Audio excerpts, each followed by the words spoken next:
కూతురు ఇక్కడ ఫెయిల్ అయిపోతుంది, కూతుర్ని ఫెయిల్ చేయనివ్వలేను కాబట్టి ఆ అమ్మాయికి ఫ్రీడమ్ ఇచ్చారు, ఫైన్, ఓకే ఫైన్. కానీ ఇంకొక కోణంలో చూస్తే ఇప్పుడు రజనీ గారు చెప్పినట్టు అది ఇంకో కోణంలో కూడా మనం చూడాలి. ఎలా అంటారు?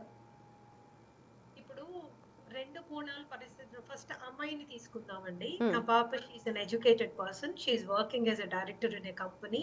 అంటే చదువు, సంధ్య, తనను తాను మెయింటైన్ చేసుకోగలిగినటువంటి ఆర్థిక స్వాతంత్రము ఉంది. అన్నీ ఉన్నాయి ఆ పాపకి. She's having everything. సరే, వీళ్ళిద్దరి మధ్యలో ఎందుకు పొసగలేదు అన్నది మనకి పూర్తిగా వివరాలు బయటికి రాలేదు. ఏదో రీజన్ కి అబ్యూజివ్ రిలేషన్షిప్ అని మనం అనుకున్నా కూడా రిలేషన్షిప్ లోంచి బయటికి రావాలనుకోవడంలో తప్పు లేదు, అస్సలు తప్పు లేదు. ఎందుకంటే ఇద్దరు వ్యక్తులు సఖ్యతతోటి ఉండలేనప్పుడు, ఒకళ్ళ అభిప్రాయాలు ఒకళ్ళకి అస్సలు ఏమాత్రము పడనప్పుడు రోజు గింజుకుంటూ కొట్టుకుంటూ వాళ్ళు ఉండడమే కాకుండా ఆ పుట్టిని వాళ్ళతో పాటు పెరిగే బిడ్డల మానసిక పరిస్థితి మీద కూడా చాలా తీవ్రమైన ప్రభావం జరుగుతుంది.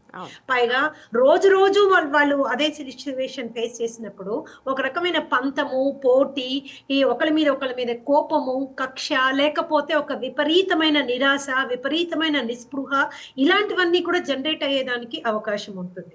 పెద్దవాళ్ళుగా ఎవరైనా ఒకసారి అది కూతురికి అల్లుడికి పడడం లేదు అంటే ఎందుకు పడడం లేదు అని కొద్దిగా ఆలోచించి ఒక ప్రీలిమినరీ కౌన్సిలింగ్, ఏమైనా అపోహలు, అపవాదులు, పొరపాటులు జరుగుతుంటే అటువైపు మామగారైనా ఇటువైపు తండ్రి అయినా పిలిచి కూర్చోబెట్టి వాళ్ళని ఇలా కాదమ్మా, ఇలా చేసుకోవడానికి మీరు ప్రయత్నం చేయండి, try to understand each other with from different కోణంలోంచి ఆలోచించండి అని చెప్పడం తప్పకుండా చేయాలి.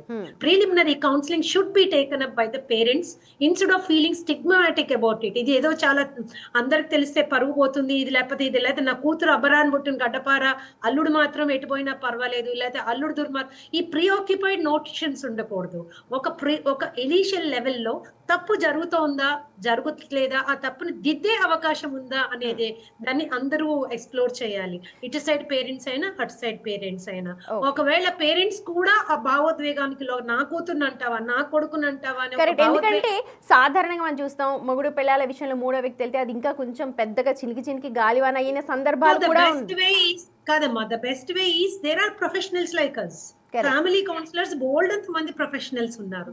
సో వీ షుడ్, ప్రతి ఒక్కళ్ళు కూడా సమస్య పరిష్కారం ఉంది, దానికి ఒక సొల్యూషన్ ఉంది అనుకుంటే గనక దాన్ని తప్పకుండా పరిష్కరించుకునే ప్రయత్నం చేయాలి. ఫ్రెండ్స్ ఉంటారు,